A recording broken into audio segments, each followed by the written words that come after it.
Shalom, Erev Tov, good evening. This is TV7 Israel News broadcast to you from Jerusalem. International pressure is mounting on Jerusalem to alter course vis-a-vis the Gaza Strip. Australia insists the only way to achieve security for both Israelis and Palestinians is through the implementation of a two-state solution. Norway's Norges Bank Investment Management announces that the world's largest fund is in the process of divesting from Israeli companies. International pressure is mounting on Jerusalem to alter course vis-a-vis the Gaza Strip, with a growing number of nations pledging consequences to the Israeli Security Council's plan to root out the final pockets of the Islamist Hamas from Gaza City and the central camps of the Palestinian enclave. Among others, Australian Prime Minister Anthony Albanese has pledged to join France, Britain, and Canada in recognizing a Palestinian state, while further accusing the Prime Minister of Israel, namely Benjamin Netanyahu, of being in denial due to the fact that he refuses to accept the narrative that is globally promoted by the Islamist Hamas and its backers. Yes, the decisions of the Netanyahu government, firstly the stopping of aid that we've seen, and then the loss of life that we're seeing around those aid distribution points where people queuing for food and water, losing their lives, it is just completely unacceptable. And we have said that. I spoke with Prime Minister Netanyahu. He again reiterated to me what he has said publicly as well, which is to be in denial about the consequences that are occurring for innocent people. The violence has gone on since 2023, since October 7. And the Netanyahu government strategy is just to keep going, just to keep doing more of the same, to occupy Gaza City. It's already occupying vast parts of Gaza. It's supporting an increase in settlements on the West Bank. It is engaging in settler violence supported by Israeli authorities on the West Bank. We're seeing more of the same. What we need to do is to do something different. The international community are saying that. We want peace and security for both Israelis and Palestinians. In line with a wish list of Western nations, the Australian Prime Minister insisted that the only path to stabilizing the Middle East is by forcing an end to the Hamas-instigated conflict and to force upon Israel and the Palestinians a two-state solution, irrespective of reality on the ground. There has been too many innocent lives lost, both Israelis and Palestinians, and the world is saying we need a solution to this conflict. We need to end the cycle of violence. And the way to do that is to have a two-state solution with a demilitarised Palestinian state, where Hamas, of course, have no role to play in that, and a secure Israel as a state which is recognised by the states around it. Meanwhile, in Jerusalem, Prime Minister Benjamin Netanyahu reiterated his unwavering determination to secure the future of the State of Israel for generations. יממה אחרי הטבח של ה-7 באוקטובר, אמרתי, אנחנו נשנה את פני המזרח התיכון. וזה בדיוק מה שאנחנו עושים יחד.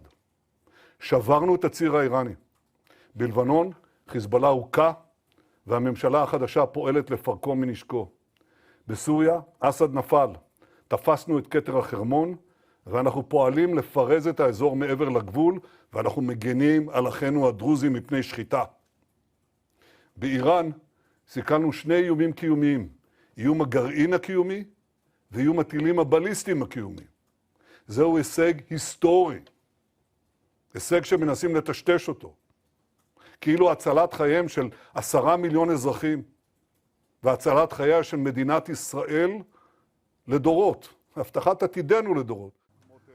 Amid mounting international pressure aimed at thwarting Jerusalem's adopted plan moving forward against the Islamist Hamas in the Gaza Strip, Prime Minister Netanyahu highlighted that all of Israel's achievements since October 7th of 2023 to date have been realized despite the enormous pressure from both domestic and international actors. אני אומר לכם דבר פשוט. כל זה נעשה למרות הלחצים הכבירים, מבית ומן החוץ. לחצים לעצור את המלחמה, לחצים עוד לפני שנכנסנו לרפיח. אם הייתי נכנע ללחצים האלה, סינואר והנייה היו עדיין שולטים בעזה, נסראללה בלבנון, אסד בסוריה, ואיראן היום הייתה דוהרת לגרעין. הייתה דוהרת לגרעין ולייצור 20,000 טילים בליסטיים. שני הדברים האלה הם מסכנים את קיומנו. Emphasizing Israel's acceptance to bring about a negotiated solution, Prime Minister Netanyahu underscored that Hamas continued to refuse any type of deal that does not include Israel's complete capitulation. אחרי חודשים של משא ומתן עקר, התברר בוודאות שהחמאס פשוט לא מעוניין בעסקה. החמאס דבק בסרבנותו. הוא העלה תנאים בלתי אפשריים, לא רק לדעתנו, גם לדעת ארצות הברית. מהם התנאים האלה? הם כוללים בין השאר נסיגה מוחלטת מהרצועה, כולל מציר פילדלפי, מה שיאפשר הברחה חופשית של נשק, שחרור מחבלי נוח'בות, את המפלצות האלה, דרישה לערבויות בינלאומיות כובלות, שלא יאפשרו לצה"ל לחזור ללחימה. אלה תנאי כניעה שאף ממשלה אחראית לא תסכים לקבל. בוודאי שאני לא אסכים לקבל אותם. Meanwhile, in Berlin, German government deputy spokesman Stefan Mayer insisted that while a decision was made by Chancellor Friedrich Merz to end arms exports that are earmarked for Israel's war against Hamas and its terror affiliates in the Gaza Strip, Berlin's Israel policy has not altered. Entschieden wurde, dass die Bundesregierung unter den aktuellen Umständen bis auf Weiteres keine Ausfuhren für Rüstungsgütern, die im Gazastreifen zum Einsatz kommen, genehmigen wird. Gleichzeitig hat der Bundeskanzler ja auch gestern noch mal sehr klar darauf hingewiesen, dass das mitnichten eine grundsätzliche Änderung der Grundsätze der deutschen Israel-Politik darstellt, sondern natürlich bleibt Israel für uns nicht nur ein wichtiger Partner, sondern insbesondere der Schutz des Staates Israels für uns deutsche Staatsräson. Der Bundeskanzler ist dazu auch weiterhin im Austausch mit der Regierung. Etwaige Konsequenzen, die Sie da angedeutet haben oder weiterführende Schritte, wären mir jetzt nicht bekannt. Meanwhile, in Norway, the Norges Bank Investment Management Chief Executive Officer announced that they have started divesting from Israeli companies. Nikolai Tangen, who heads Norway's 2 trillion sovereign wealth fund, said the divestment includes 11 Israeli companies out of 61, which are not included in an equity benchmark index created by Norway's finance ministry. Selskapet Bet Shemesh blant selskapene som solgt ut. Det viktig å presisere at disse selskapene ikke solgt ut etter anbefaling fra Etikkrådet.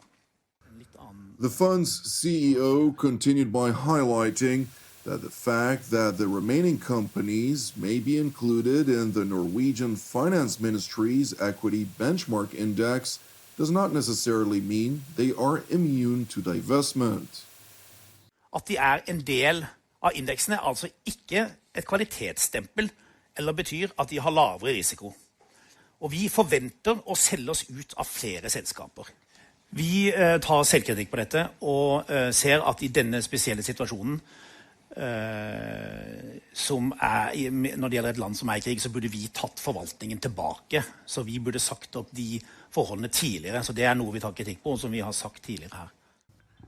It is important to know that the divestments from Israeli companies have taken place despite the fact that Norway's parliament recently rejected a proposal for the fund to divest from all Israeli companies with activities in the so-called West Bank and Gaza Strip.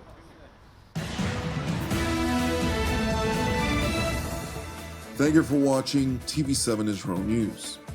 While an international outcry for the Gaza Strip is seemingly underway, let us not forget that 50 hostages, to include up to 20 who are believed to be still alive, have now endured 676 days in brutal Hamas and Palestinian Islamic Jihad captivity since October 7th of 2023.